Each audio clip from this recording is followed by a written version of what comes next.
Rate വളരെ കുറവാണ് ഇവിടെ. 1500 ചെറിയ പൈസയേ ഉള്ളൂ. പിന്നെ 1500 രൂപയ്ക്ക് നമുക്കൊരു കുഞ്ഞിനെ കിട്ടും. പുറത്തൊക്കെ ഒരു വെച്ചൂർ പശുവിന്റെ ഒരു കുഞ്ഞിനെ വേണമെങ്കിൽ 1 ലക്ഷം രൂപ വരെ ഒരു വെച്ചൂർ പശുവിന്റെ ഒരു കുഞ്ഞിന്റെ വില. അപ്പോൾ സാറേ, നമ്മുടെ ഈ പൊതുവിപണിയിലെ വെച്ചൂർ പശുവിന്റെ പാല് 300 രൂപ 400 രൂപ ക്രമത്തിലൊക്കെ ആളുകൾ വിൽക്കുന്നുണ്ട്. ആ സമയത്താണ് നമ്മുടെ ഈ ഡയറി ഫാമിൽ 100 രൂപയ്ക്ക് അകത്ത് 1 ലിറ്റർ പാല് നമ്മൾ കൊടുക്കുന്നത്. അത് ശുദ്ധമായ പാല്. ഇതിന്റെ പാല് ഭയങ്കര കൊഴുപ്പിന്റെ അംശം ഉള്ളത് കൊണ്ടും നല്ല രുചികരമാണ് ഇതിന്റെ പാല്. ഈ വെച്ചൂർ പശു നമുക്ക് 2-3 ഗുണങ്ങൾ ഈ പശുവിനുണ്ട്. ഒന്ന്, ഇത് തനത് ജനുസായതുകൊണ്ട് രോഗപ്രതിരോധ ശേഷി വളരെ കൂടുതലാണ്. പിന്നെ ഒരു സാധാരണക്കാരന് രോഗപ്രതിരോധ ശേഷി വളരെ കൂടുതലാണ്. 2022 കാലഘട്ടം 21-22 കാലങ്ങളിലൊക്കെ ഒരു 2 കോടി രൂപയോളം വരുമാനം ഉണ്ടായിരുന്നത് ഇപ്പോൾ ഒരു 4 കോടിയുടെ മുകളിൽ വരുമാനം ഇപ്പം നമുക്ക് ലഭിക്കുന്നുണ്ട്. നമ്മൾ ഒരുപാട് ഈ പശുവിനെ വളർത്തുന്ന ആളുകളാണ്, പ്രത്യേകിച്ച് നമ്മുടെ കേരളത്തിലെ ജനങ്ങളൊക്കെ. അപ്പോൾ ഒരുപാട് വെറൈറ്റി പശുക്കളെയൊക്കെ നമ്മൾ വളർത്താറുണ്ട്. അങ്ങനെ ഒരുപക്ഷെ ഇന്ന് ആളുകൾ ഏറ്റവും കൂടുതൽ ഇപ്പോൾ ആഗ്രഹിക്കുന്നതും വളർത്താൻ ഇഷ്ടപ്പെടുന്നതും എങ്കിൽ കിട്ടാൻ ബുദ്ധിമുട്ടുള്ള ഒരു ഇനമാണ് വെച്ചൂർ പശു. അങ്ങനെയാണെങ്കിൽ വെച്ചൂർ പശുവിനെ നമ്മൾ എങ്ങനെയാണ് വളർത്തേണ്ടത്, അതെങ്ങനെ പരിപാലിക്കാം, അതുമായി ബന്ധപ്പെട്ട എല്ലാ സംശയങ്ങൾക്കും എല്ലാ കാര്യങ്ങളും നമുക്ക് പറഞ്ഞു തരാൻ നമ്മുടെ കൊല്ലം ജില്ലയിലെ കുരുവട്ടുപല ഫാമിൻ്റെ superintendent doctor Suresh Kumar sir നമ്മളൊപ്പം ചേരുകയാണ്. നമുക്ക് ഡോക്ടറെ സ്വാഗതം ചെയ്യാം. സാർ നമസ്കാരം. നമുക്ക് ഈ വെച്ചൂർ പശു, കുള്ളൻ പശു എന്നൊക്കെ പറയുമ്പോൾ നമ്മുടെ നാട്ടുകാരൊക്കെ പറയാൻ ഇഷ്ടം അതൊക്കെയാണ്. അപ്പം ശരിക്കും പറഞ്ഞാൽ ഈ വെച്ചൂർ സ്ഥലത്ത് ഉള്ളത് കൊണ്ടാണ് സ്ഥലത്തുള്ളതാണ് സ്ഥലപ്പേര് കൊടുത്തിരിക്കുകയാണ്. കേരളത്തിലെ നാട്ടുകാരുടെ വലിയ ഭാഗ്യം. കേരളത്തിലെ ഒരു തനത് ജനുസുകളിൽപ്പെട്ട ഏറ്റവും പ്രസിദ്ധമായിട്ടുള്ള ഇനമാണ് വെച്ചൂര്. കൂടാതെ കാസർഗോഡ് കുള്ളൻ എന്നൊരു ഇനം കൂടെ ഉണ്ട്. അതും നമ്മുടെ അടുത്ത് ഫാമിലുണ്ട്. അപ്പോൾ ശരിക്കും നമ്മൾ സാധാരണ ഈ ക്ഷീര കർഷകർ ഏറ്റവും നല്ല പാൽ ഉൽപ്പാദിപ്പിക്കുന്ന പശുവിനെയാണ് തിരക്കി പോകുന്നത്. പക്ഷേ ഇപ്പോൾ ഈ വെച്ചൂർ പശുവിനെ ആളുകൾ വളർത്തുന്നുണ്ട്. ഇപ്പോൾ അങ്ങനെ വളർത്താനെ കൊണ്ട് ഒരുപക്ഷെ ഒരു ക്ഷീരകർഷകൻ എന്ന നിലയ്ക്ക് ഒരാൾ വന്നാൽ പിന്നെ എന്താണ് അങ്ങനെ തിരഞ്ഞെടുക്കാനുള്ള പ്രധാന കാരണം? ഇത് ലാഭകരമാണോ? ഇതിൻ്റെ പാലിൻ്റെ ആ ഒരു പോഷക ഗുണമാണോ? എന്താണ് അതൊന്നോ? ഈ വെച്ചൂർ പശു നമുക്ക് 2-3 ഗുണങ്ങൾ ഈ പശുവിനുണ്ട്. ഒന്ന്, ഇത് തനത് ജനുസായതുകൊണ്ട് രോഗപ്രതിരോധ ശേഷി വളരെ കൂടുതലാണ്. പിന്നെ ഒരു സാധാരണക്കാരന് രോഗപ്രതിരോധ ശേഷി വളരെ കൂടുതലാണ്. ഏത് കാലാവസ്ഥയിലും എനിക്ക് തോന്നുന്നു ഇതിനെ നമ്മൾ ചികിത്സിക്കേണ്ടി, ഇപ്പോൾ ഞാനിവിടെ വന്നിട്ട് 3 വർഷമായിട്ട് ചികിത്സിക്കേണ്ടി വന്നിട്ടില്ല നമുക്ക് ഇതിനെതിരെ. അതെ, വിരക്കൊക്കെ വല്ലപ്പോഴും നമ്മൾ സമയബന്ധിതമായിട്ട് മരുന്ന് കൊടുക്കുന്നതല്ലാതെ വേറെ ഒരു ചികിത്സകളും നമുക്ക് ഇതിന് വേണ്ടി വന്നിട്ടില്ല. പ്രത്യേകിച്ച് അകിടുവീക്കം പോലുള്ള രോഗങ്ങൾ ഇതിന് സാധാരണ കാണാറേ ഇല്ല എന്ന് തന്നെ പറയാൻ വേണമെങ്കിൽ.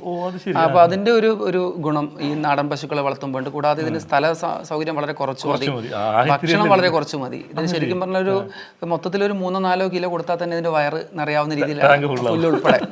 അപ്പൊ അതുകൊണ്ട് അത് സാധാരണ പുല്ല് വൈക്കോലുമാണ് നമ്മൾ ഇതിന് നാടൻ പശുവിന് സാധാരണ കൊടുക്കാറ്. പിന്നെ നമ്മൾ ഫാമിലായതുകൊണ്ട് നമ്മൾ ശാസ്ത്രീയമായിട്ട് കുറച്ച് കാലിത്തീറ്റയും കൂടെ കൊടുക്കാറുണ്ട്. തെറ്റൊന്നുമില്ല. ശരിക്കും പറഞ്ഞാൽ അതിന്റെ ആവശ്യം വരുന്നില്ല. നമ്മളൊരു സാധാരണ നാട്ടിൻപുറത്ത് വളർത്തുന്നവർക്കാണെങ്കിൽ പുല്ലും വൈക്കോലും. അതെ. അതുപോലെ ഇതിന്റെ പാല് ഭയങ്കര കൊഴുപ്പിന്റെ അംശം ഉള്ളത് കൊണ്ടും നല്ല രുചികരമാണ് ഇതിന്റെ പാല്. അളവ് കുറവാണെങ്കിലും കുട്ടികൾക്ക് അങ്ങനെ പ്രത്യേകിച്ച് നമ്മൾ ഒരു പോഷകാഹാരം എന്നൊന്നും നമുക്ക് പ്രത്യേകിച്ച് പറയാൻ, അത് പിന്നെ പൊതുവെ ആൾക്കാർ ഇങ്ങനെ പറഞ്ഞുണ്ടാക്കുന്നതാണ്. എങ്കിലും ഇവരുടെ പാലിനൊരു പ്രത്യേകത വെച്ചാൽ നമുക്ക് ടേസ്റ്റ് കൂടുതലാണ്. കാരണം ഇതിന്റെ കൊഴുപ്പിന്റെ അംശം കൂടുതലുണ്ട്, ടേസ്റ്റ് കൂടുതലാണ്. അതുപോലെ തന്നെ അളവ് കുറവാണ്. അപ്പം നമുക്ക് അളവ് കുറയുന്നതനുസരിച്ച് ഇതിന്റെ ഫാറ്റ് പെർസെന്റ് കൂടി കാണുന്നുണ്ട്. പിന്നെ രുചികരമാണിത്. കൂടാതെ നമ്മുടെ വീട്ടിലെ ആവശ്യങ്ങൾക്ക് വേണ്ടി നമുക്ക് വിൽപ്പന എന്ന രീതിയിലേക്കല്ലാതെ വീട്ടിലെ സ്വന്തം ആവശ്യത്തിന് വേണ്ടി ഉപയോഗിക്കാൻ പറ്റിയ ഏറ്റവും നല്ലൊരു അനുയോജ്യമായ പശുവാണ് വെച്ചൂര്. പിന്നെ ഇതിന് സ്ഥലം, ഞാൻ പറഞ്ഞ പോലെ സ്ഥല പരിമിതി, വളരെ കുറച്ച് സ്ഥലം മതി, വളരെ കുറച്ച് സംരക്ഷണം മതി, വളരെ കുറച്ച് അസുഖം വരുന്നു പേടിക്കണം. രോഗമാണ് നമ്മളെ ഇപ്പൊ ഏറ്റവും കൂടുതൽ ഭീഷണിയായിട്ട് നിൽക്കുന്നത്. ആ സ്ഥലത്ത് എല്ലാ രോഗത്തെയും പ്രതിരോധിക്കാൻ പറ്റുന്ന കപ്പാസിറ്റി ഉള്ള, അതുമാത്രം നമ്മുടെ സ്വന്തം പശു എന്ന് പറയുമ്പോൾ തന്നെ ഇതാണ് കുള്ളൻ പശു എന്നൊക്കെ പറയുമ്പോൾ തന്നെ അറിയാം നമ്മുടെ ദൈവമേ ഇത് നമ്മളിത് പൊതുവെ ഇതിന്റെ ഏതൊക്കെ പശു ഇവിടെ ഉണ്ട്? നമുക്കിപ്പോ ഇവിടെ ഇത് കാസർഗോഡ് ഡോർഫാണ്, കാസർഗോഡ് ഡോർഫാണ്. പിന്നെ നമുക്ക് വെച്ചൂരിന്റെ നല്ല ഒറിജിനൽ ജനുസുകൾ നമുക്ക് ഇതിന്റെ കൂട്ടത്തിലുണ്ട്. ഇതൊക്കെ വെച്ചൂരിന്റെ കാറ്റഗറിയാണ്. ഇതൊക്കെ വെച്ചൂരിന്റെ കാറ്റഗറി തന്നെയാണ്. അതെ, ഇതെല്ലാം പെണ്ണാണ്, പശുവാണ്. ഇത് നല്ല, ഇത് ഏകദേശം ഒരു 90 സെന്റിമീറ്ററോളം ഹൈറ്റേ ഉള്ളൂ ഇതിനൊക്കെ. 90, 1 മീറ്റർ താഴെയാണ് ഇതൊക്കെ. ഇത് നല്ലൊരു, അത് സത്യം, ശരിക്കും 1 മീറ്റർ ഇല്ല, വളർന്നു നോക്കുമ്പോൾ ഇല്ല. എടാ എന്തുകൊണ്ട് സുഖമാണോ? അപ്പോൾ ഈ നമ്മുടെ ഫാമിലി ശരിക്കും ഇതിനൊക്കെ എന്തെങ്കിലും പേരൊക്കെ ഇട്ട് വല്ലതും വിളിക്കുകയൊക്കെ ചെയ്യുന്നുണ്ടോ? അല്ല, ഇപ്പം എണ്ണം കൂടുതലുള്ളതുകൊണ്ട് പിന്നെ തൊഴിലാളികൾ മാറി മാറി വരുന്നതുകൊണ്ടൊക്കെ നമുക്ക് അത്തരത്തിലുള്ള ഒരു പരിചരണം നമുക്ക് ഫാമുകളിൽ സാധ്യമല്ല. ഇത് അക്രമകാരിയൊന്നും അല്ലല്ലോ. അക്രമകാരി അല്ലേന്ന് വെച്ച് കഴിഞ്ഞാൽ നമ്മൾ സാധാരണ കുട്ടിയാകുമ്പോൾ തന്നെ വളർത്തിക്കൊണ്ടുവരികയാണെങ്കിൽ ഭയങ്കര ഇണക്കം ഉണ്ടാവും, നമ്മളായിട്ട് നടക്കും. പക്ഷേ ഇതിപ്പോൾ കുറച്ച് വലിപ്പമുള്ള മൃഗങ്ങളൊക്കെയാണ് നമ്മൾ പർച്ചേസ് ചെയ്ത് കൊണ്ടിരുന്നെങ്കിൽ പൊതുവെ ഒരു ഇണക്കക്കുറവ് കാണിക്കാറുണ്ട്. എങ്കിലും നമ്മൾ കൂടുതൽ കുറേ ദിവസം നമ്മളിവിടെ നിൽക്കുമ്പോൾ നമ്മളായിട്ട് ഇണങ്ങി. ഇതൊക്കെ ഇതിന്റെ ഈ ബോഡിയെ കാണുന്ന കുതിരയുടെ ഇതിന്റെ പ്രധാനപ്പെട്ട ഇത് തന്നെ ഇതിന്റെ ഹമ്പ്, അതിന്റെ പൂഞ്ഞി എന്ന് പറയും, അത് ഉയർന്നു നിൽക്കുന്ന ഹമ്പ്. ഇതൊക്കെ നമ്മൾ മറ്റേ അഗ്രികൾച്ചർ ഫാമുകളിൽ നിന്ന് കൊണ്ടുവന്ന ഇത് കണ്ട ഒറ്റ നടത്തി ആണെന്നേ പറയൂ അല്ലേ? ആ ഒരു കൊമ്പും ആ ഒരു കലയൊക്കെ കാണുമ്പോൾ ഒരു പ്രത്യേക നമുക്ക് നല്ലൊരു ആണ് അങ്ങേറ്റത്ത്. ഈ വെളുത്ത് കാണുന്ന ഇടയ്ക്കായിരിക്കും. അല്ല, ഇതും പശു തന്നെയാണ്, ഇതൊരു വേറെ ജനുസാണ്. അതായത് കണ്ടോ, ഇതിനകത്ത് നമുക്ക് വേണ്ട ഒരു വെറൈറ്റി സാധനം, എല്ലാം നാടൻ പശുക്കൾ, എല്ലാ നാടൻ പശുക്കളാണ്. ശരിക്കും ഇത് വെച്ചൊരു പശുവിന്റെ വേറൊരു അല്ല, ഇത് കൃഷ്ണ എന്നുള്ളൊരു ഇനത്തിന്റെ ഒരു അത്ര ശുദ്ധമായിട്ടുള്ള ഇനമല്ല. ഇത് നമ്മളൊരു അഗ്രികൾച്ചർ ഫാമിൽ നിന്ന് അവിടെ അവർക്ക് വളർത്താനുള്ള ബുദ്ധിമുട്ട് വന്നുകൊണ്ട് നമ്മൾ വാങ്ങി നിർത്തുന്നുള്ളൂ. കൃഷ്ണ എന്നുള്ള ഇനത്തിന്റെ ഒരു കൃഷ്ണ പശു, ശുദ്ധ കൃഷ്ണയല്ല എങ്കിലും അതിന്റെ കുറെ ലക്ഷണങ്ങൾ ഉള്ളൊരു പശുവാണ്. ഇത് നല്ലൊരു വെച്ചൂരാണ്. ഇതിപ്പോ ഒരു പശുവാണ് ശരിക്കും പറഞ്ഞാൽ. 2-3 പ്രസവങ്ങൾ കഴിഞ്ഞൊരു പശുവാണ്. അതിന് വലിപ്പം ഞാൻ ചോദിക്കട്ടെ സാറേ, നമുക്ക് ഇതിന്റെ സാധാരണ ഇതിന്റെ ഈ ഗർഭധാരണ കാലയളവ് ഉണ്ടല്ലോ, അത് എത്ര സാധാരണ പശു? അത് സാധാരണ പശുവിൽ നിന്ന് ഒന്നുമില്ല. എത്ര സമയം? പിന്നെ ഇതിന്റെ ഒരു പ്രത്യേകത വെച്ചാൽ ഇത് നാടൻ പശു ആയതുകൊണ്ട് ഇതിന്റെ ഈ പ്രായപൂർത്തിയാവുന്ന സമയമൊക്കെ കുറച്ച് കൂടുതൽ വേണം. മറ്റേതൊക്കെ 1.5 വയസ്സാകുമ്പോൾ ഇത് 2-2.5 വയസ്സാലേ 2.5 വയസ്സൊക്കെ ആകുമ്പോൾ ഇത് സാധാരണ ഗർഭം ധരിക്കാറുള്ളൂ. ഗർഭം ഫിസിക്കലി ഫിറ്റ് ആവുള്ളൂ. പിന്നെ കൂടാതെ ഇത് പ്രസവത്തിന്റെ തമ്മിലുള്ള ദൈർഘ്യം ഒരു 1.5 വർഷത്തോളം പ്രസവം തമ്മിലുള്ള ദൈർഘ്യം വരും. ഒരു പ്രസവവും അടുത്ത പ്രസവവും തമ്മിലുള്ള ദൈർഘ്യം സാധാരണ മറ്റു പശുക്കളിൽ 1 വർഷത്തിൽ തന്നെ ദൈർഘ്യം വരുമ്പോൾ ഇതൊരു 1.5 വർഷം. പ്രസവകാലം സാധാരണ എത്ര മാസം? പ്രസവകാലം സാധാരണ 9 പശുക്കളുള്ള പോലെ 9 മാസവും 9 ചില്ലറ ദിവസങ്ങളാണ്. 9 മാസവും ചില്ലറ ദിവസങ്ങളുമാണ് സാധാരണ പശുക്കൾ. പക്ഷേ വീണ്ടും അടുത്ത ഗർഭം ധരിക്കാനുള്ള ഒരു സമയം കൂടുതലാണ്. അത് നമ്മൾ മനസ്സിലാക്കി വേണം വീണ്ടും നമ്മൾ അടുത്തതിലേക്ക് ചെയ്യാറുണ്ട്. ശരിക്കും പണ്ടൊക്കെ നമ്മുടെ ഈ നാട്ടിൻപുറത്തൊക്കെ നമുക്കറിയാം ഈ ചേക്കാളകളുണ്ടായിരുന്നു. അപ്പം ഇതിനും അങ്ങനെ ഇതിൽ നമുക്കിപ്പോൾ സർക്കാരിന്റെ സംവിധാനം ഉണ്ട്, ഇൻസെമിനേഷൻ ചെയ്യുന്ന സംവിധാനം ഉണ്ട്. എങ്കിലും ഇവിടെ മുൻകാലങ്ങളിൽ നമുക്ക് കാളകൾ ഇഷ്ടം പോലെ ഉള്ളതുകൊണ്ട് നമ്മൾ നാച്ചുറൽ, അതായത് പ്രകൃതിയാലുള്ള സാധാരണ ഒരു പെട്ടെന്ന് അറിയാൻ പറ്റും ചേക്കാളുകൾ ഇവിടെയുണ്ട്. അത് ഉപയോഗിച്ചാണ് നമ്മൾ ഇവരെ സാഹചര്യം ഉണ്ട്. അപ്പം ഈ ഇതിന്റെ തന്നെ ബുള്ളുണ്ട്. അതുപോലെ നമുക്ക് കാസർഗോഡിന്റെയും കാളകൾ നമുക്കുണ്ട്, നല്ല ആരോഗ്യമുള്ള കാളകൾ നമ്മുടെ കയ്യിലുണ്ട്. അത് ഉപയോഗിച്ചിട്ടാണ് നമ്മൾ ഇങ്ങനെ ചേർക്കാറ്. ഇതിന് എന്തെങ്കിലും മിക്സിംഗ് ചെയ്ത് അങ്ങനെ പരീക്ഷണം വരുന്നത് വേറെ ഏതെങ്കിലും ഇല്ല. നമ്മൾ ഇതിന്റെ ഈ തനത് ജനുസ് സംരക്ഷിക്കുക എന്നുള്ളൊരു കൺസെപ്റ്റിലൂടെ നമ്മളിപ്പോൾ ഇവിടെ നീങ്ങുന്നത്.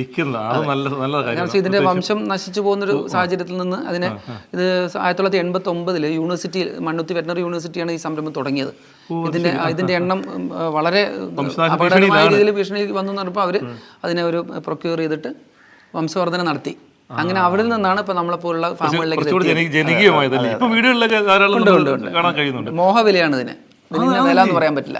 ചിലപ്പോൾ നമ്മളിപ്പോ ഇതിന് 1 ലക്ഷം രൂപ പറഞ്ഞു കഴിഞ്ഞാൽ 1 ലക്ഷത്തിന് വാങ്ങാൻ ആളുണ്ട്. ഇപ്പൊ കണ്ട ഇതിനെ കണ്ട് കാണുമ്പോൾ നല്ല കാണാൻ നല്ല ഗംഭീര കലയും ഇല്ലേ. ശരിക്കും പറഞ്ഞാൽ ജല്ലിക്കെട്ടിന് ഉപയോഗിക്കുന്ന കാളയുടെ ടൈപ്പ് കൊമ്പൊക്കെ കാണുമ്പോഴേ ചിലപ്പോൾ കണ്ട് ഇത് എനിക്ക് ഇത്ര രൂപ വേണം എന്ന് പറഞ്ഞ ആളുകൾ അങ്ങനെ ഒരു മോഹവിലയാണ് ശരിക്കും വരുന്നത്.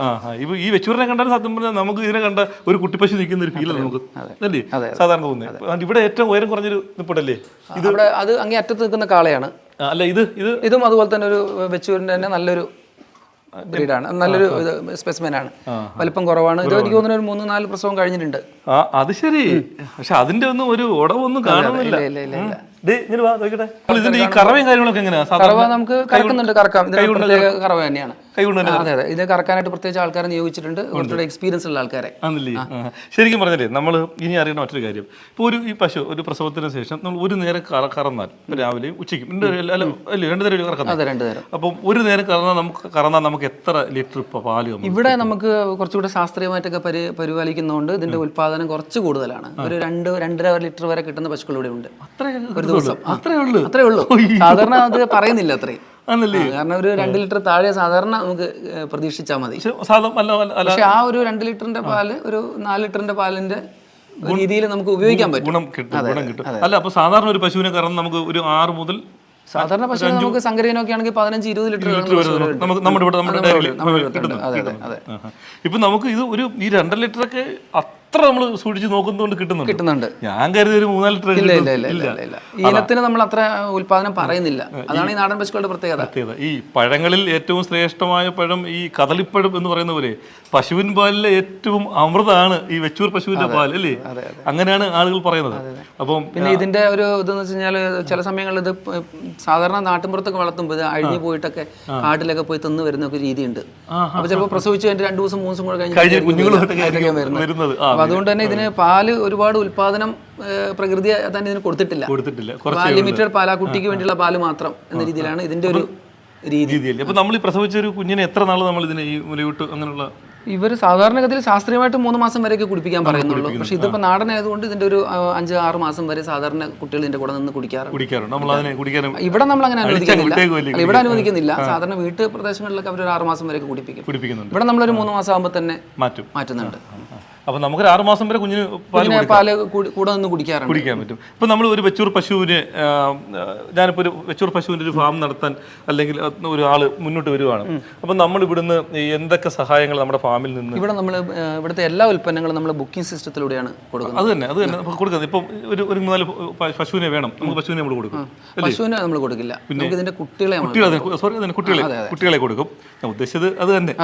പിന്നെ വേണ്ട ട്രെയിനിങ് അല്ലല്ലോ, നമുക്ക് അവർക്ക് ആവശ്യമുള്ള ട്രെയിനിങ് ഇതിനെ എങ്ങനെ നോക്കണം, എപ്പോൾ ഫുഡ് കൊടുക്കണം, ഇതിനെ എപ്പം കുളിപ്പിക്കണം, അതിന്റെ കാര്യങ്ങൾ എപ്പോഴാണ് നമ്മൾ ഗർഭാധാരണത്തിന് അല്ലേ, അങ്ങനെ എല്ലാ കാര്യങ്ങളും മുഴുവൻ ട്രെയിനിങ്ങും. ശരിക്കും പറഞ്ഞാൽ ഇവിടെ വന്നാൽ നിങ്ങൾക്ക് ഒരു പശു, ഈ വെച്ചൂർ പശുവിന്റെ ഒരു ഫാം നടത്താൻ ആവശ്യമായ മുഴുവൻ പരിശീലനവും അതിനും ആവശ്യമായ കുഞ്ഞുങ്ങളെ ഉൾപ്പെടെ തരാൻ നമ്മുടെ ഡോക്ടർ സുരേഷ് കുമാർ സാറിന്റെ ഒരു വമ്പൻ ടീം കൊല്ലം ജില്ലയിലെ കുരുവട്ടുമല ഫാമിൽ തന്നെ ഉണ്ട് അല്ലേ?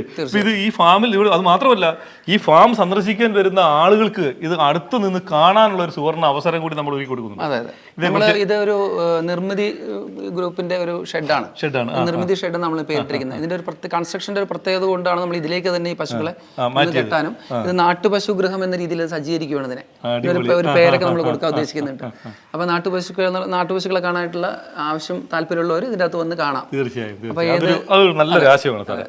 അപ്പം പ്രത്യേകിച്ച് ഈ വംശനാശ ഭീഷണി നേരിടുന്ന ഈ വെച്ചൂർ പശുവിനെ ഇവിടെ സംരക്ഷിക്കുന്നു. പിന്നെ ഈ നാട്ടുപശുക്കളെ കാണാനുള്ള ഈ ആളുകളുടെ ആഗ്രഹത്തിന് ഒപ്പം നിൽക്കുകയാണ് ഈ മാതൃക ഡയറി ഫാം അല്ലേ? അങ്ങനെ നമ്മുടെ ഈ ശരിക്കും പറഞ്ഞാൽ സർക്കാരിൻ്റെ മേഖലയിൽ ഇത്തരത്തിലുള്ള ഡയറി ഫാമുകളൊക്കെ ടൂറിസമാക്കി മാറ്റുന്ന കൊല്ലം ജില്ലയിലെ ഏക ടൂറിസം ഇതാണ്. വളരെ ലാഭകരമായിട്ടാണ് പോകുന്നില്ലയോ? ഓരോ വർഷം ഈ കഴിയും തോറും നഷ്ടത്തിൽ പോയിട്ടേ ഇല്ല. നഷ്ടം എന്ന് പറയാൻ സാറ് വന്നതിന് ശേഷം നമുക്ക് എത്രത്തോളം ഒരു വരുമാന കൂടുതലുണ്ട് അതൊന്ന്? അല്ല, അത് നമ്മളൊരു വ്യക്തിയുടെ അധിഷ്ഠിതമല്ല കാര്യങ്ങൾ. സാർ സൂപ്രണ്ട് ചാർജ് എടുത്തതിന് ശേഷം നമ്മളിപ്പോൾ എനിക്ക് തോന്നുന്നു 2022 കാലഘട്ടം 21-22 കാലങ്ങളിലൊക്കെ ഒരു 2 കോടി രൂപയോളം വരുമാനം ഉണ്ടായിരുന്നു. ഇപ്പോൾ ഒരു 4 കോടിയുടെ മുകളിൽ വരുമാനം ഇപ്പം നമുക്ക് ലഭിക്കുന്നുണ്ട്. അപ്പോൾ അതുപോലെ തന്നെ നമുക്ക് ഉൽപ്പന്നങ്ങൾ നമ്മൾ ഏകദേശം ഒരു മുൻകാലങ്ങളിൽ എനിക്ക് തോന്നുന്നു ഒരു 5-6 ഉൽപ്പന്നങ്ങൾ ഉണ്ടായിരുന്നു. ഇപ്പോൾ ഏകദേശം ഒരു 30ഓളം ഉൽപ്പന്നങ്ങൾ നമ്മൾ ഇവിടെ 30 ഉൽപ്പന്നങ്ങളുണ്ട്. ശരിക്കും പറഞ്ഞാൽ പാലിന് തന്നെ പാൽ ഉൽപ്പന്നങ്ങൾ, മോര്, തൈര്, പനീർ, നെയ്യ്, ഇത്രയും കാര്യങ്ങൾ ഉൽപ്പാദിപ്പിക്കില്ല. ഇതിലിപ്പോൾ എല്ലാം നമ്മൾ ഉൽപ്പാദിപ്പിക്കുന്നില്ല. നമുക്കിപ്പോൾ നമ്മൾ ഓരോരോ പടിപടിയായിട്ട് ഓരോന്ന് വരുന്നേ ഉള്ളൂ. നമ്മൾ ഈ 6-ൽ നിന്ന് 30ലേക്ക് നമ്മളിപ്പോൾ എത്തിയതാണ്. അപ്പോൾ എനിക്ക് തോന്നുന്നു നമ്മൾ ചക്ക ഹലുവ കൂടെ ആണ് ഇപ്പോൾ ഏറ്റവും അവസാനം ഇറക്കി. നമ്മൾ പ്ലാവിലെ ചക്ക തന്നെ എടുത്ത് നമ്മുടെ തൊഴിലാളികൾ തന്നെ ചെയ്ത് നമ്മുടെ നെയ്യ് തന്നെ ഉപയോഗിച്ചുകൊണ്ട് നമ്മൾ ചക്ക ഹലുവ, അതാണ് ഇപ്പോൾ ഏറ്റവും അവസാനമായിട്ട് നമ്മൾ പണിപ്പുരയിൽ ഒരുങ്ങിയിരിക്കുന്ന ഒരു പ്രോഡക്റ്റ്. അപ്പം നമുക്ക് ഈ വെച്ചൂർ പശുവിലേക്ക് വീണ്ടും വരാം. അപ്പം ഇതിന്റെ പാല് നമ്മളിവിടെ ഇതിനും ബുക്കിംഗ് സിസ്റ്റം ഉണ്ട്. ഇതിന് ബുക്കിംഗ് ഉണ്ട്, ഇതുണ്ട്, നമുക്ക് ആട്ടുംപാലും ഉണ്ട്. അപ്പോൾ ഇത് രണ്ടും നമുക്ക് ഭയങ്കര ആട്ടുംപാലാണ്. ഇതൊക്കെ നമ്മൾ ഭയങ്കര ഡിമാൻഡുള്ളതായത് നമ്മൾ ബുക്കിംഗ് സിസ്റ്റത്തിലൂടെയാണ് കൊടുക്കുന്നത്. മുൻഗണനാ ക്രമത്തിൽ. അപ്പോൾ അതുകൊണ്ട് ഈ എപ്പിസോഡ് കണ്ടുകൊണ്ടിരിക്കുന്ന ഈ കേരളത്തിലെ അല്ലെങ്കിൽ എല്ലാവർക്കും നമുക്ക് നിങ്ങൾക്ക് വെച്ചൂർ പശുവിൻ്റെ പാൽ ആവശ്യമുണ്ടെങ്കിൽ കുരുവട്ടുമല ഫാം കൊല്ലം ജില്ലയിലാണ്, പുനലൂരിന് ഏറ്റവും അടുത്താണ് ഈ കുരുവട്ടുമല ഫാം ഉള്ളത്. നേരിട്ട് ബുക്ക് ചെയ്യണം. ബുക്ക് ചെയ്താൽ നിങ്ങൾക്ക് പാല് കിട്ടും. അതും നല്ല ശുദ്ധമായ പാലാണ്, അത് പ്രത്യേകിച്ച് പറയേണ്ട കാര്യമില്ല. നമ്മൾ 1 ലിറ്റർ പാൽ എത്ര രൂപയ്ക്ക് നമ്മൾ കൊടുക്കുന്നത്? ഇപ്പോൾ 70-80 രൂപയായിട്ടാണ് ഫിക്സ് ചെയ്തത്. പുതിയതായിട്ട് റേറ്റ് ഒന്ന് മാറ്റിയിട്ടുണ്ട്. മുൻകാലം നമ്മൾ 70 രൂപയ്ക്കായിരുന്നു. എനിക്ക് തോന്നുന്നു 80 രൂപയ്ക്കാന്ന് തോന്നുന്നില്ല. അത്രയും 56 രൂപയായിരുന്നു കഴിഞ്ഞ വർഷം. അപ്പോൾ അത് ഇത് ശരിക്കും പറഞ്ഞാൽ ശുദ്ധമായ നാട്ടു പശുവിൻ്റെ പാലല്ലേ. അപ്പോൾ അതുകൊണ്ട് ഇപ്പോൾ സർക്കാർ റേറ്റ് ഒന്നും കൂടെ കൂട്ടി ഇപ്പോൾ എനിക്ക് ഒന്ന് 80 രൂപയ്ക്കാണ് ലിറ്ററിന് കൊടുക്കുന്നത്. അപ്പോൾ ഇതിന് ആവശ്യക്കാരുണ്ടെങ്കിൽ ഇതിൻ്റെ നമ്പറുകളൊന്ന് ഫോൺ നമ്പർ കൊടുത്താൽ ആൾക്കാർ ബുക്ക് ചെയ്തോട്ടെ. അപ്പോൾ സാറേ നമ്മുടെ ഈ പൊതുവിപണിയിലെ വെച്ചൂർ പശുവിന്റെ പാല് 300 രൂപ 400 രൂപ ക്രമത്തിലൊക്കെ ആളുകൾ വിൽക്കുന്നുണ്ട്. ആ സമയത്താണ് നമ്മുടെ ഈ ഡയറി ഫാമിൽ 100 രൂപയ്ക്ക് അകത്ത് 1 ലിറ്റർ പാല് നമ്മൾ കൊടുക്കുന്നത്. അത് ശുദ്ധമായ പാല്, ഈ ഫാമില് തന്നെ പുല്ല് തിന്ന് വളരുന്ന അല്ലേ, ഇവിടുത്തെ ശുദ്ധവായുവൊക്കെ ശ്വസിച്ച് വളരുന്ന നല്ല ശുദ്ധമായ പാല്. സത്യം പറഞ്ഞാൽ അത് ഒരുപാട് കുറഞ്ഞു പോയി എന്നാണ്. അല്ല, നമ്മൾ ശരിക്കും പറഞ്ഞാൽ ഈ സർക്കാർ സ്ഥാപനങ്ങൾ നമ്മളെ പൊതുജനങ്ങൾക്ക് വേണ്ടിയാണല്ലോ തീർച്ചയായും ഏറ്റവും ക്വാളിറ്റിയുള്ള ഇതാണ് മാതൃക ഏറ്റവും ക്വാളിറ്റിയുള്ള ഉൽപ്പന്നം മിതമായ നിരക്കിൽ പൊതുജനങ്ങൾ കൊടുക്കുക എന്നുള്ളൊരു, പ്രത്യേകിച്ച് ഞാൻ പറഞ്ഞല്ലോ നേരത്തെ കൊല്ലം ജില്ലാ പഞ്ചായത്തിന്റെ കീഴിലുള്ള ഒരു ഫാമാണ്. പക്ഷെ അതിന്റെ റേറ്റ് ഫിക്സ് ചെയ്യുന്നത് സർക്കാരാണ്, മൃഗസംരക്ഷണ വകുപ്പിൽ നിന്നാണ്. അപ്പൊ നമുക്ക് ഇപ്പൊ നമ്മൾ ഈ പെണ്ണുങ്ങളെ കണ്ടുള്ളൂ, ഈ കൂട്ടത്തിൽ കുറച്ച് ആണുങ്ങളൊക്കെ തലയെടുപ്പ് അവന്മാരോട് കാണാം. അപ്പൊ നമുക്ക് ഈ യുവമാര് ശരിക്കും നല്ല മൂരികളാണ് അല്ലേ? അപ്പൊ യുവമാര് ഈ അക്രമകാരികളാണോ? നാടൻ പശുക്കളുടെ ഒരു പ്രത്യേകത തന്നെ മറ്റേ ശത്രുക്കളെ ആക്രമിക്കുക, അല്ലെങ്കിൽ എപ്പോഴും വിജിലന്റ് ആയിട്ടിരിക്കുക, നല്ല ഫാസ്റ്റ് ആയിട്ട് മൂവ് ചെയ്യുക, പിന്നെ ആരെങ്കിലും വരുമ്പോൾ പറ്റാവുന്നത്ര എതിർക്കുക, അങ്ങനെയുള്ള ഒരുപാട് നാടൻ ഗുണങ്ങളുള്ള അതാണ് ഈ പശുക്കൾക്ക്. ഇതിനുമുണ്ട്. പിന്നെ പ്രത്യേകിച്ച് കാളകളാവുമ്പോൾ നമുക്ക് ഒരുപാട് നമ്മൾ അടുത്ത് ഇടപഴകാൻ പറ്റാത്തത് കൊണ്ട് ഇവർക്ക് ഇണക്കവും പൊതുവെ കുറവായിരിക്കും. പിന്നെ ഒരു സിംഗിൾ വ്യക്തി, അതായത് ഇപ്പോൾ ഒരാൾ മാത്രമാണ് ഇതിനെ സംരക്ഷിക്കുന്നതെങ്കിൽ ചിലപ്പോൾ അയാളോടൊരു അടുപ്പം കാണും. പക്ഷെ ഫാമിലൊക്കെ ആകുമ്പോൾ നമുക്ക് തൊഴിലാളികൾ മാറി മാറി വരുന്നതുകൊണ്ട് അങ്ങനെ ഒരു ഗുണവും കൂടെ നമുക്കിവിടെ കിട്ടില്ല. പക്ഷേ ഇണക്കമുണ്ട്, നന്നായിട്ട് ഇണക്കും. ഇത് സാധാരണ ചെറിയ കുട്ടിപ്രായത്തിലൊക്കെ എടുക്കുകയാണെങ്കിൽ നമുക്ക് വളർത്തുകയാണെങ്കിൽ നമുക്ക് നന്നായിട്ട് നമ്മൾ അത് സത്യമാണ്. നമ്മൾ പണ്ട് നമ്മുടെ ഈ വീട്ടിൽ വളർത്തുന്ന നാടൻ പശുവായാലും കാളയായാലും കാണുമ്പോൾ ഭയങ്കര ലുക്കൊക്കെ ആയിരിക്കും. കൊച്ചു കുഞ്ഞുങ്ങളായാലും വടാന്ന് വിളിച്ചാൽ ചിലപ്പോൾ അടുത്ത് നിൽക്കും. ഇണക്കത്തിന് കുറവൊന്നുമില്ല. നമ്മൾ ഇപ്പൊ ഇവരാണെങ്കിലും അങ്ങനെ വയലന്റ് ആയിട്ടുള്ള കളകളില്ല അതിനകത്ത്. ഞാൻ ചോദിച്ചത് ഒരുപക്ഷെ നമ്മുടെ ഒരു ക്ഷീര കർഷകൻ ഇനി വെച്ചൂർ പശു ഇത് കണ്ടിട്ട് എന്തായാലും നമുക്ക് വെച്ചൂർ പശുവിൻ്റെ ഒരു ഫാം തുടങ്ങണം, എനിക്ക് അത് വേണം എന്ന് തുടങ്ങുമ്പം അവരുടെ മനസ്സിൽ ഇത്തരത്തിലുള്ള ഒരു ആശങ്കകൾ ഉണ്ടാവരുത്. അത് ഞാൻ പറഞ്ഞല്ലോ, നമുക്ക് ചെറിയ പ്രായത്തിൽ എടുത്തുകയാണെങ്കിൽ കുറേ ഇണക്കം കിട്ടും. നമ്മൾ കൊടുക്കുന്നത് എത്ര വയസ്സുള്ള കുഞ്ഞുങ്ങളെയാണ് കൊടുക്കുന്നത്? ഒരു 3 മാസത്തിനകം. 3 മാസം, 1 വയസ്സ് ആവുന്നില്ല, 3-4 മാസത്തിനുള്ളിൽ തന്നെ നമ്മൾ, കാരണം ഡിമാൻഡ് ഭയങ്കരമാണ്. അത് സർക്കാർ റേറ്റ് ഫിക്സ് ചെയ്തിട്ടുണ്ട്. ഒരു മാസം വരെയുള്ളതിന് 1500 രൂപ. റേറ്റ് വളരെ കുറവാണ് ഇവിടെ, 1500 ചെറിയ പൈസയേ ഉള്ളൂ. പിന്നെ 1500 രൂപയ്ക്ക് നമുക്കൊരു കുഞ്ഞിനെ കിട്ടും. പുറത്തൊക്കെ ഒരു വെച്ചൂർ പശുവിന്റെ ഒരു കുഞ്ഞിനെ വേണമെങ്കിൽ 10,000, 10,000, 20,000 രൂപ, 1 ലക്ഷം രൂപ വരെ ഒരു വെച്ചൂർ പശുവിൻ്റെ ഒരു കുഞ്ഞിൻ്റെ വില. ഒന്ന് ആലോചിച്ച് നോക്കുക. അവിടെ ആ സമയത്താണ് ഈ മാതൃകാ ഡയറി ഫാമിൽ ഗവൺമെൻറ്, നമ്മുടെ മൃഗസംരക്ഷണ വകുപ്പ് ഈ വെച്ചൂർ പശുവിൻ്റെ വംശനാശം നിലനിൽക്കാൻ വേണ്ടി 1000 രൂപ മുതൽ കുഞ്ഞുങ്ങൾക്ക് അതിൽ ഓരോ മാസം അനുസരിച്ച് കൊടുക്കുന്നത്. അതൊരു ഭയങ്കര അത്ഭുതം തന്നെ. പക്ഷെ നമുക്ക് കുഞ്ഞുങ്ങൾ അധികം ഉൽപ്പാദിപ്പിക്കുന്നില്ല എന്നുള്ളതാണ്. സ്വാഭാവികമായിട്ട് ഇപ്പോൾ ഒരു 10 പ്രസവം ഉണ്ടായിട്ട് അതിനകത്ത് ഒരു 5 എണ്ണം ആണായിരിക്കും. അപ്പോൾ അങ്ങനെ വരുമ്പോൾ നമുക്ക് ഈ പെൺകുട്ടികളെ മാത്രമേ നമ്മൾ ആൾക്കാരെ ഡിമാൻഡ് ചെയ്യുന്നുള്ളൂ. ആണിനെ വേണമെന്ന് വേണം, അങ്ങനെ വരുന്നവർക്ക് അതും കൊടുക്കുന്നുണ്ട്. അപ്പം നമുക്ക് ആണായാലും പെണ്ണായാലും നമുക്ക് നടക്കുന്നുണ്ട്. എങ്കിലും വംശവർദ്ധനവിലേക്ക് പോകണമെങ്കിൽ കൂടുതൽ പശുക്കുട്ടികൾ തന്നെ ഉണ്ടാവണം. അപ്പോൾ നമുക്ക് ലിമിറ്റഡ് ആയിട്ടുള്ള കുഞ്ഞുങ്ങളെ ഉണ്ടാവുന്നുള്ളൂ. അത് ആവശ്യക്കാർ ബുക്കിംഗ് അനുസരിച്ച് ആവശ്യക്കാർ കൊടുക്കുന്നു. നമുക്ക് ഓൺലൈൻ ബുക്കിംഗ് നമ്മുടെ വെബ്സൈറ്റ് നമുക്കുണ്ട്, ഈ ഗവൺമെന്റിന്റെ ഈ നമ്മുടെ ഫാമിന്റെ വെബ്സൈറ്റ് ഉണ്ട്. അതുകൂടാതെ നമുക്ക് മൊബൈൽ നമ്പറുകളോ നമ്പർ സൗകര്യങ്ങളൊക്കെ ഉണ്ട്. അല്ലെങ്കിൽ നേരിട്ട് ഇവിടെ ഫാമിൽ വന്നും ബുക്ക് ചെയ്യാം. അതായിരിക്കും കുറച്ചുകൂടെ നല്ലത്. നിങ്ങൾക്ക് ഫാം വിസിറ്റ് ചെയ്യാം, ഇവിടുത്തെ രീതികൾ കാണാം, എങ്ങനെയാണ് വളർത്തുന്നത് കാണാം. പിന്നെ നമ്മുടെ സൂപ്രണ്ടിനെ കണ്ട് സൂപ്രണ്ട് എല്ലാ സൗമ്യമായിരുന്ന എല്ലാ കാര്യങ്ങളും നമ്മളോട് പറഞ്ഞ് വ്യക്തമായിട്ട് തരും. ഇല്ലെങ്കിൽ ഡോക്ടറുടെ ഈ കൂടെ തന്നെയുള്ള ബാക്കി ഇതിൻ്റെ ട്രെയിനായിട്ടുള്ള ആളുകളുണ്ട്, അവരൊക്കെ കൃത്യമായി നമുക്ക് കാര്യങ്ങൾ പറഞ്ഞു തരും. അതുകൊണ്ട് അമ്മ രണ്ടെണ്ണം ചുമ്മാ കിടന്ന് കുത്ത കൂടുക, സ്നേഹം കൊണ്ട്. അല്ല, അത് ഒരു ടൈം പാസ്, അത് കാണാൻ രസമാണ്. അപ്പോൾ അങ്ങനെ അപ്പം ശരിക്കും വെച്ചൂർ പശുവിൻ്റെ ആ ഒരു വളർത്തുന്നത് കൊണ്ട് തീർച്ചയായും വീട്ടിൽ ഗുണമായിരിക്കും. നമുക്ക് നമ്മുടെ ഒരു വീട്ടിലെ ആവശ്യങ്ങൾക്ക് വേണ്ടിയുള്ള ഒരു പാല് വലിയ ബുദ്ധിമുട്ടില്ലാതെ, വലിയ പരിചരണം ഇല്ലാതെ ഒരു പശുവിനെ ശരിക്കും പറഞ്ഞാൽ പാവപ്പെട്ടവൻ്റെ ശരിക്കും ഒരു ഇതാണിത്. പാവപ്പെട്ടവർക്ക് വളർത്താവുന്ന, സാധാരണക്കാരൻ വളർത്താവുന്ന രീതിയിലുള്ള ഒരു മൃഗമാണ്. വീട്ടാവശ്യങ്ങൾക്ക് പാല്, തൊട്ട് അയൽക്കാർക്കും കൊടുക്കാനുള്ള ഒരു പാല്, അത് ഏറ്റവും ശ്രേഷ്ഠമായ പാല്. അത് 1 ലിറ്റർ സാധാരണ ഒരു വീട്ടിലൊക്കെ വളർത്തിയാൽ, നോർമൽ വളർത്തിയാൽ നമുക്ക് ഒരു 1.5 ലിറ്റർ 2 കഷ്ടിച്ച് കിട്ടും ഒരു കറവയ്ക്ക്, ഒരു നേരം കറന്ന്. അത് തന്നെ ശരിക്കും നമ്മുടെ വീട്ടിൽ കൊച്ചു കുഞ്ഞുങ്ങൾക്ക് കൊടുത്താൽ പോലും പ്രശ്നമില്ല. വീട്ടാവശ്യങ്ങൾക്ക് മോരും തൈരൊക്കെ ആക്കാനുള്ള പാലേ ഉള്ളൂ. അതുകൊണ്ട് ഈ ക്ഷീര കർഷകർ നമ്മുടെ നാട്ടിൽ ധാരാളമുണ്ട്. പക്ഷേ വെച്ചൂർ പശുവിനെ വ്യാപകമായി വളർത്തുന്നത് കാണാൻ കഴിയുന്നില്ല. അത് ഒരുപക്ഷെ ഉണ്ടായേക്കാം അല്ലേ, കേരളത്തിലെ മറ്റു ഭാഗങ്ങളിലൊക്കെ ഉണ്ടായേക്കാം. പൊതുവെ ഇപ്പോൾ പശു വളർത്തൽ എനിക്ക് തോന്നുന്നു സ്ഥലപരിമിതി കൊണ്ടും പിന്നെ ആൾക്കാർക്ക് ഇതിൻ്റെ ഒരു സൗകര്യം ഇല്ലാത്തതുകൊണ്ടൊക്കെ ഇത് പരിമിതമായി തുടങ്ങിയിട്ടുണ്ട്. അപ്പോൾ അങ്ങനെയുള്ള ആൾക്കാർക്ക് ഒരു പ്രചോദനം കൊടുക്കുക എന്നൊരു ഉദ്ദേശത്തിലാണ് നമ്മൾ ഇത് തുടങ്ങിയിരിക്കുന്നത്. ഇതൊരു വലിയ പ്രചോദനമാണ്. ഈ എപ്പിസോഡ് കാണുന്ന മുഴുവൻ ആളുകളും നിങ്ങളുടെ സുഹൃത്തുക്കളോടൊക്കെ കാര്യങ്ങൾ പറയണം.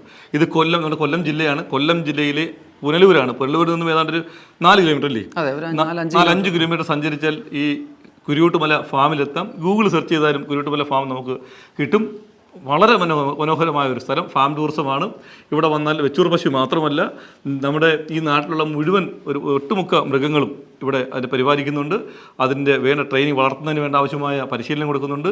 ഇവിടെ യമുവും ഒട്ടകപ്പക്ഷിയും കാടക്കോഴിയും കോഴിയും താറാവും ഇന്ന് വേണ്ട എല്ലാം ഇവിടെ ഉണ്ട്. ഒന്നും എന്താ ഇവിടെ ഇല്ലാത്ത എന്ന് ചോദിക്കേണ്ട എല്ലാം ഇവിടെ ഉണ്ട്. അപ്പോൾ നിങ്ങൾക്ക് ഇതെല്ലാം ഈ ഫാം വിസിറ്റ് ചെയ്യുന്നതിനും അതുപോലെ ഈ വെച്ചൂർ പശുവിൻ്റെ പരിപാലനത്തെക്കുറിച്ച് നിങ്ങൾക്ക് അടുത്ത് നിന്ന് അറിയുന്നതിനും ഇതുപോലെ തൊഴുത്തിൽ കയറി നിന്ന് നിങ്ങൾക്ക് കാര്യങ്ങൾ മനസ്സിലാക്കുന്നതിനുമൊക്കെയുള്ള ഒരു സുവർണ്ണ അവസരം കൂടിയാണ് എന്ന് ഈ അവസരത്തിൽ നിങ്ങളെ ഓർമ്മിപ്പിക്കുകയാണ്. ഇതുപോലെ വ്യത്യസ്തമായ മറ്റൊരു എപ്പിസോഡിൽ നമുക്ക് വീണ്ടും കാണാം. അതുവരേക്കും